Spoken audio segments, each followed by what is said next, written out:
Today we'll be looking at meal planning and smart cooking. And of course, joining me will be Zahra. Welcome, Zahra. Thank you.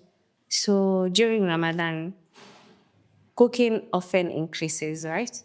Uh, there are more meals, more snacks, and more planning. But instead, many people end up feeling tired or even gaining weight.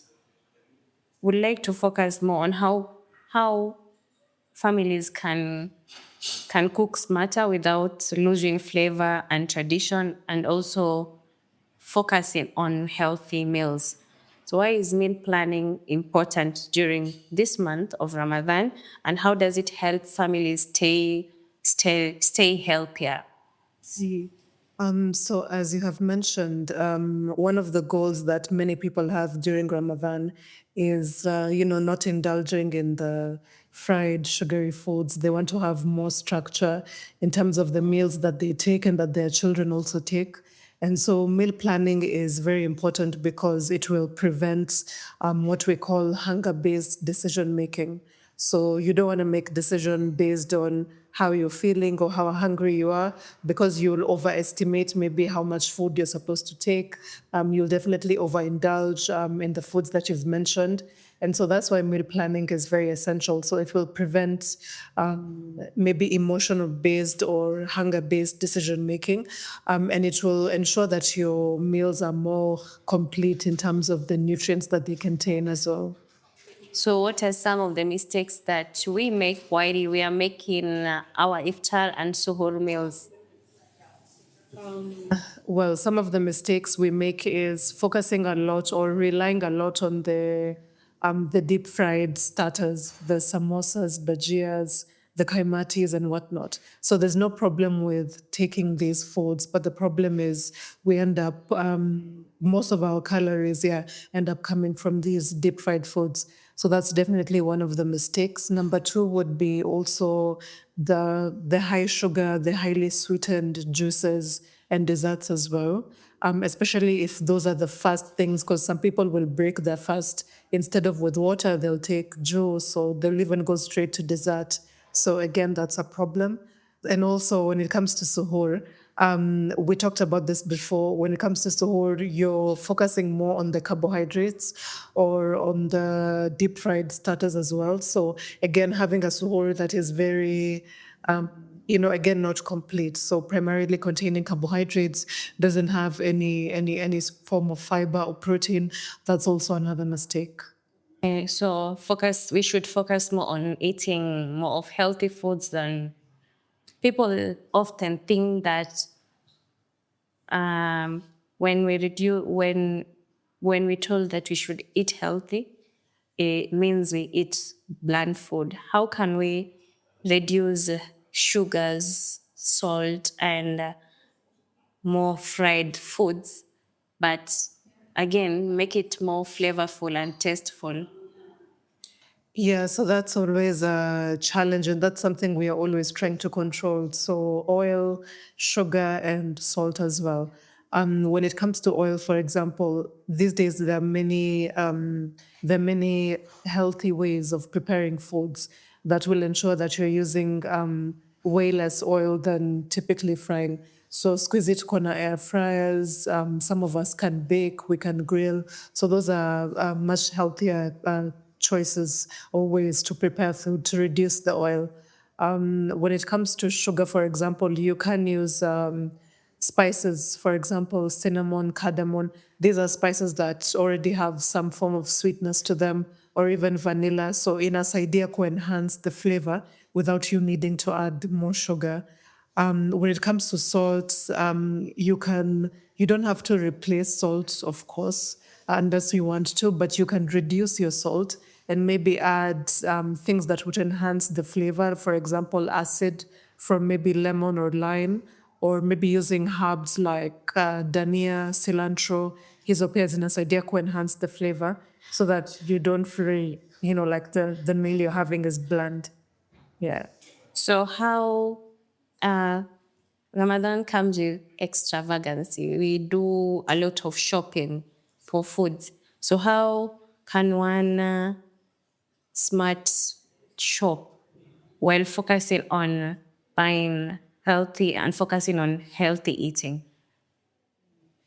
So one thing would be when you're shopping, use a list, and that list should be based on the plan you've already made for that week or for the month.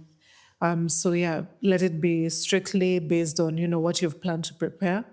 Number two would be don't shop when you're hungry. So preferably maybe shop during the early hours asubuhi, wakati saumu haijakushika sana, or maybe after iftar. So again, that would prevent you from making hunger-based decisions. And then also you talked about waste as well, food waste. So maybe especially when you're buying vegetables, you can go for frozen vegetables.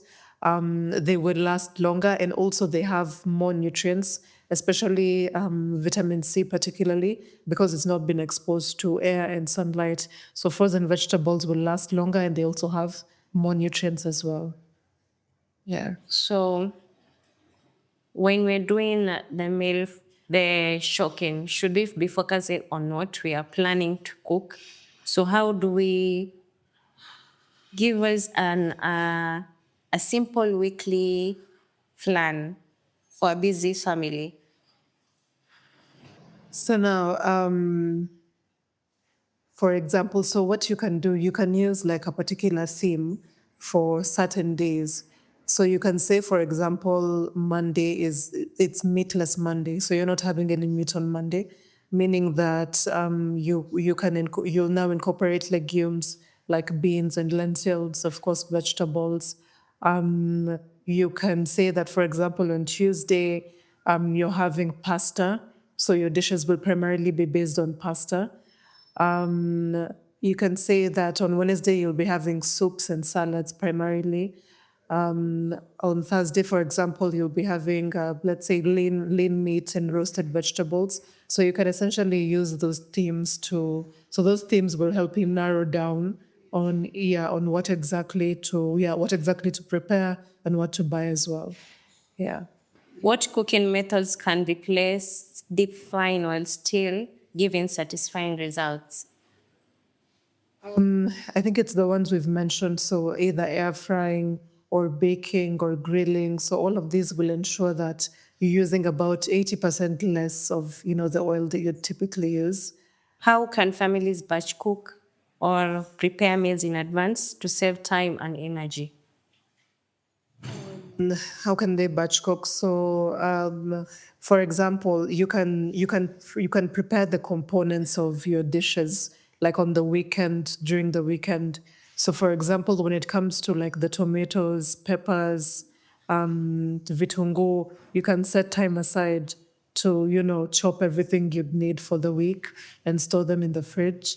You can pre-cook grains like rice and store them in what do you call them? These containers, portion-sized containers.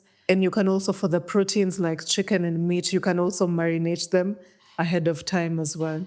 So all of that will it has idea to cut the food preparation time to about maybe 15 to 20 minutes, which is convenient for people who are working, for mothers who are working and are not stay-at-home moms here. Uh-huh. We're looking at smart cooking. So what are some of the ingredients that we should always keep in the kitchen for quick healthy meals? Vegetables, definitely, whether starchy or non-starchy vegetables. Legumes like beans and lentils and green peas. Having nuts and seeds as well. They're also a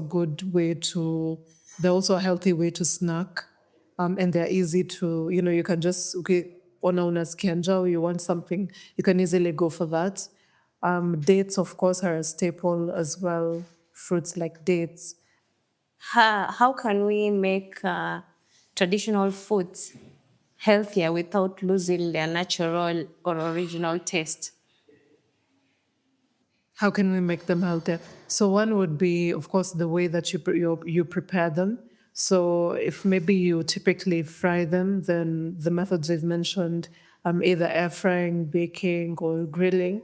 If it's, for example, the samosas, you can try to incorporate more vegetables so you can change the stuffing. So si lazima ikue nyama all of the time.